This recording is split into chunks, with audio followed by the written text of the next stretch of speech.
purple gold, brighter than lampposts.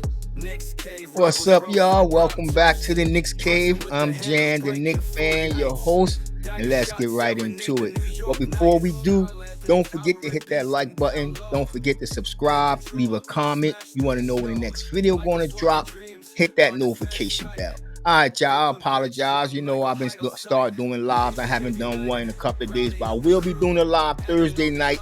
That is May 12th. June 12th, 7:10. Y'all know the time. Hope y'all tune in. We're going to talk about everything, y'all. We're going to talk about why the Knicks, in my opinion, why the Knicks made the move they made. Y'all know I'm thrilled. I'm happy for it. I've been talking about it for a while, but the move have been made. We're going to talk about the replacements. I'm hearing right now, as this moment, an article I read that the Mavs are not giving the New York Knicks permission to talk to Jason Kidd, who will be their backup piece. We're going to talk about it all tomorrow. So I hope that y'all tune in. Matter of fact, I keep telling you I want y'all to come on the show. So I'm going to put a link in the comment section so that y'all can join the show. Yo, come on, come down to the Knicks Cave. You know what I'm saying? Y'all already dwelling. Like I said, my Knicks Cave dwellers. So with that being said, let's just get right to the draft. You know what I'm saying? With everything that's going on, the most positive thing we got to look forward to, that is the NBA draft. In a couple of videos I made, I wasn't too sure we had a draft pick because of the tampering with Jalen Brunson, and then with all the picks we gave out for Mikal Bridges. And just one of them picks that we gave a second round pick happens to be our own second round pick. And I forgot about the pick from the Grizzlies. So if I'm wrong, please hit me in the comments and let me know. You know what I'm saying? I do as much as research as I could.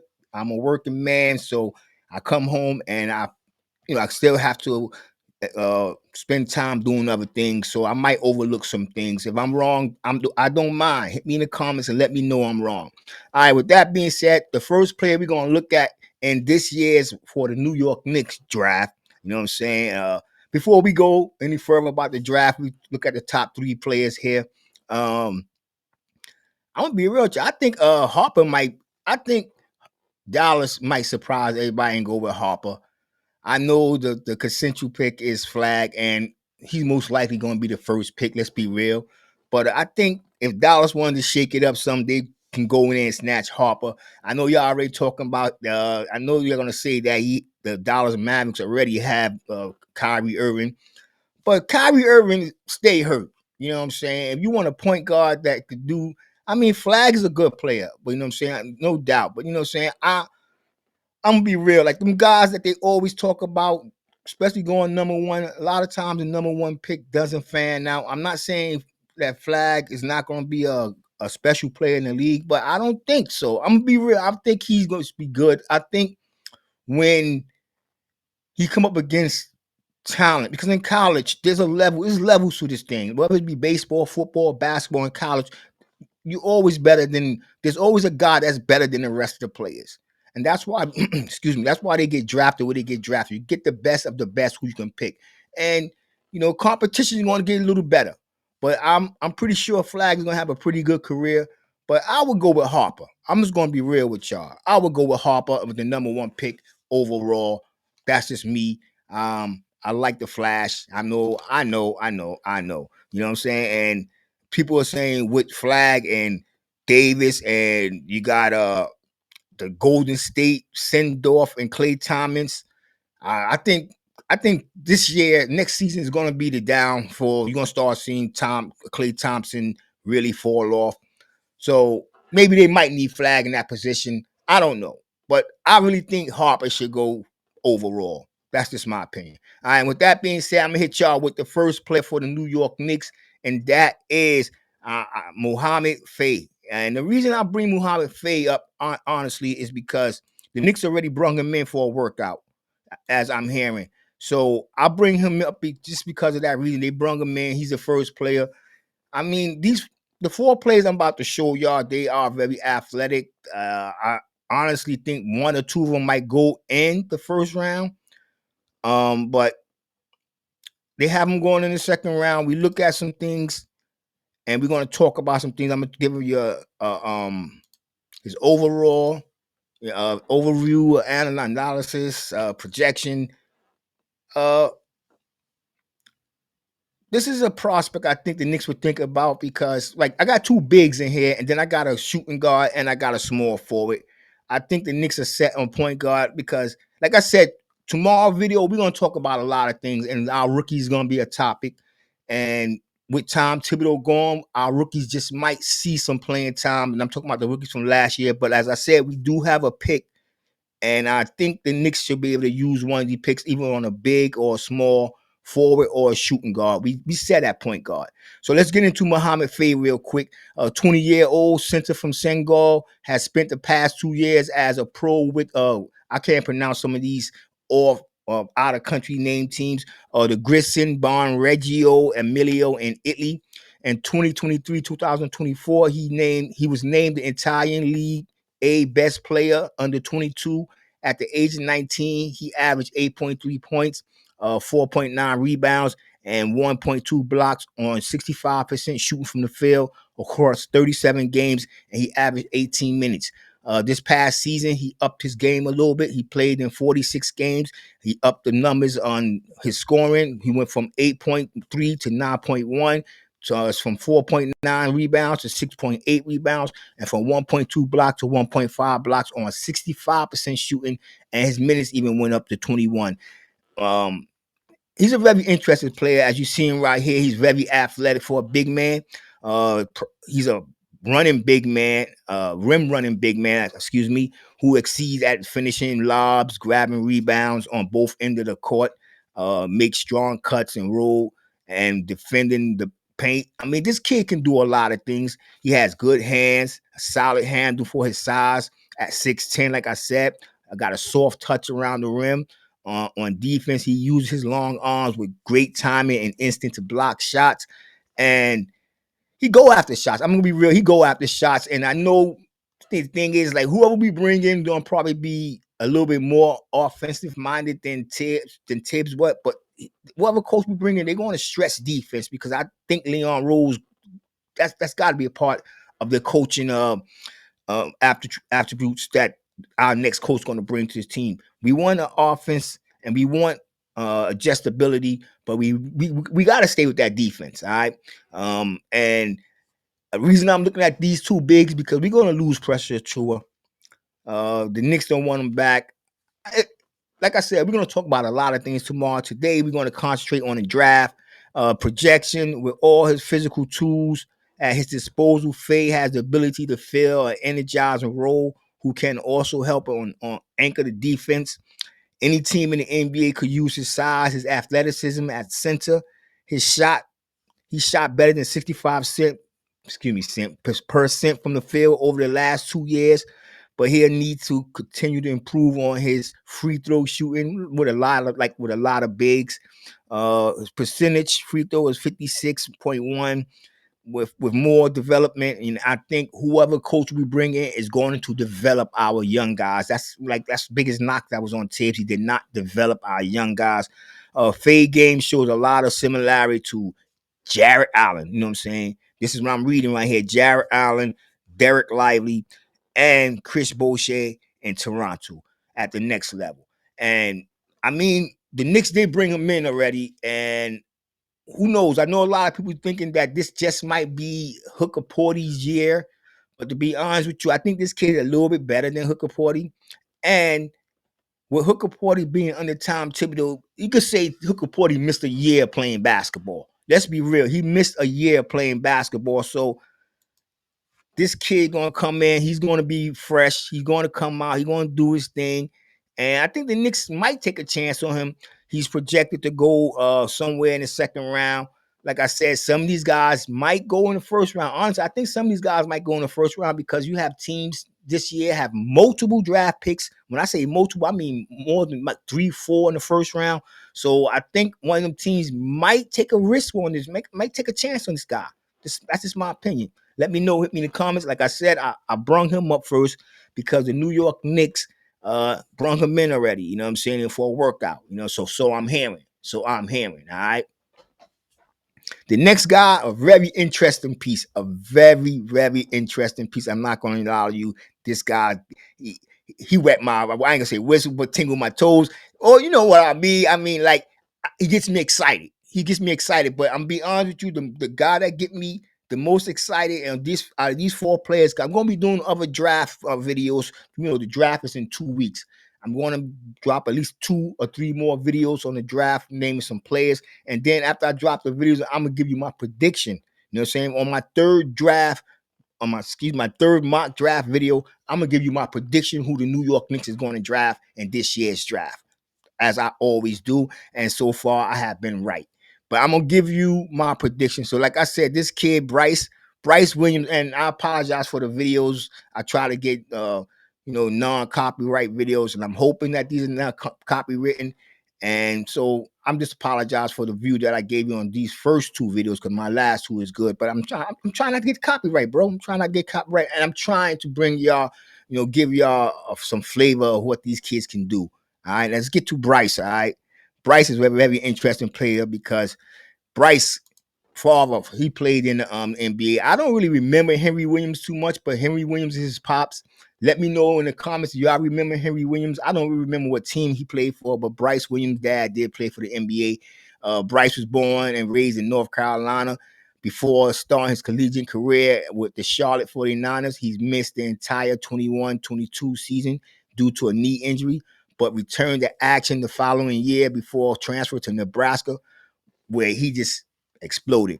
After a solid first season with the Cornhuskers, Williams exploded as a 6-year senior in 2025, averaging 20.4 points per game, 4.1 rebounds, 2.9 assists, and 1.1 steal per game. He was always an elite 3-point shooter, making 38% of his shots, 38.5% to be exact, over 5 seasons. But he attempted a career high this last year, attempting 5.3 shots from deep in his final campaign.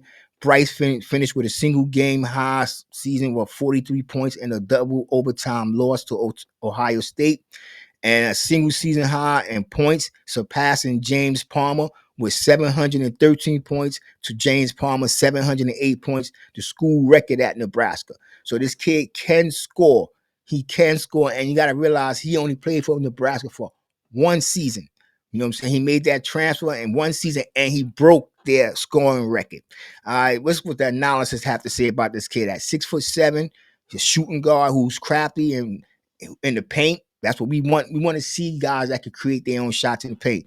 And he will stress defense. Like I said, whatever coach we bring in next, defense is going to still be a part of the Knicks identity. So I'm not worried. You know what I'm saying? This guy is a very interesting pick. I know y'all looking at the video. This kid is very interesting. He's adept at navigating screens and catch and shoot situations. Plus, he has a high release point on his jumper, which allows him to shoot over guys and get real good quality looks when the defense is, in solid position. And when they got good defense, the kid can make a shot. He can get his shot off no matter who's playing him. So this is a guy I know the Knicks might be interested in, and he got size. Like I said, he's 6'7". Williams isn't a natural playmaker, but he will make the highlight pass to an open teammate when defense collapses on him. Defensively, Williams has the size and length to be a solid wing defender, but will have to fill out his frame to guard the NBA players. Come on, he's young. Let's be real. He's young. His body's going to develop. Interesting prospect. I'm going to be real with you. Very interesting prospects. Projection for this kid. Williams' bucket getting nature draws comparison to TJ Warren, Karis LeVert. If he's focused on being a sharpshooter, Williams' games could resemble Michael Porter or even Cameron Johnson. There are also flashes of Mikal Bridges in Williams' game, but the Nebraska product would need to buy into defensively to match that projection. I like the kid, but like I said, I like him, but he's not the guy that, like I said, wet my whistle, tickle my toes. You know what I'm saying? These 2 kids coming up next, I really do like.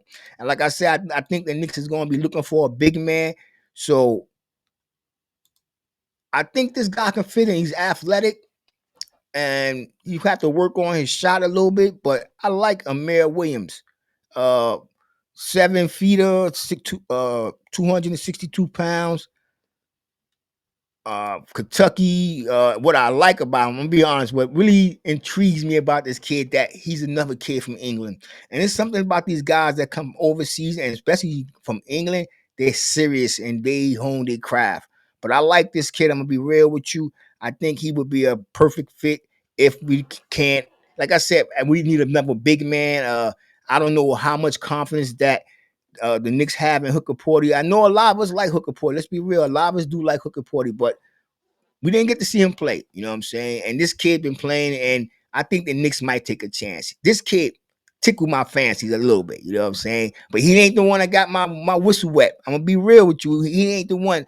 And just because I'm saying I'm praising this guy that was going to be the last guy on this video doesn't mean that's going to be my pick, my projection or uh that the Knicks going to take in the draft. All right, well, let's get back to Amari Williams is a center from Northern England who played his season, the 25 season with the Kentucky Wildcats after transferring from Drexel University.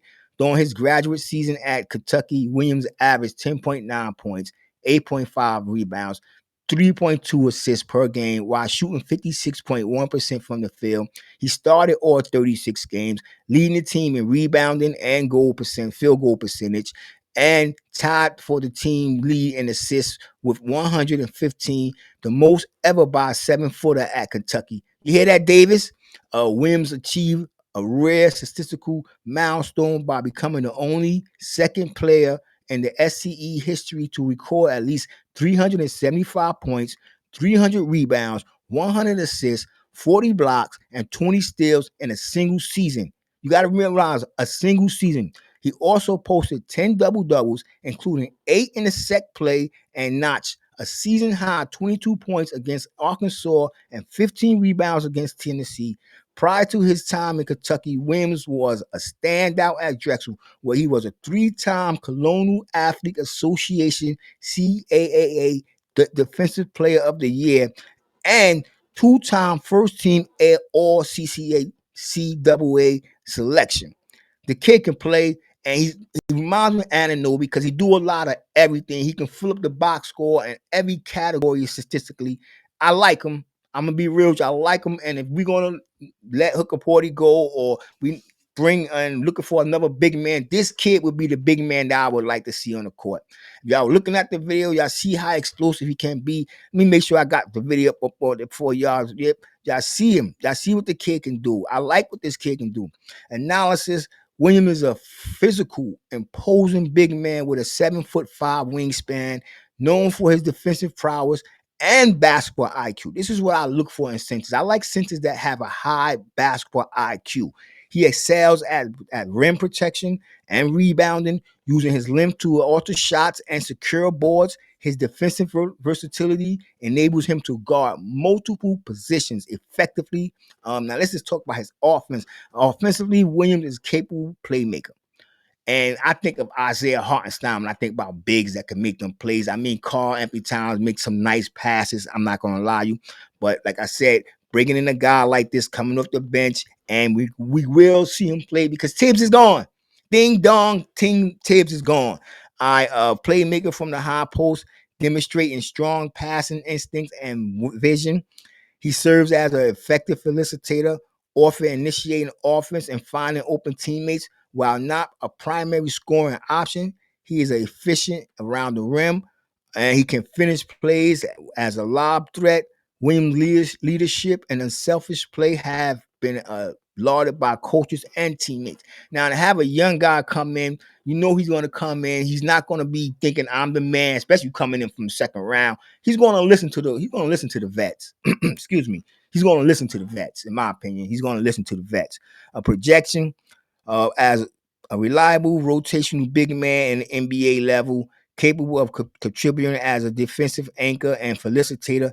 His combination of size, defensive acumen, and passing ability make him an ideal fit for teams, especially the New York Knicks. I'm gonna be real with you. I like this kid, seeking a versatile center who can impact the game on both ends of the floor.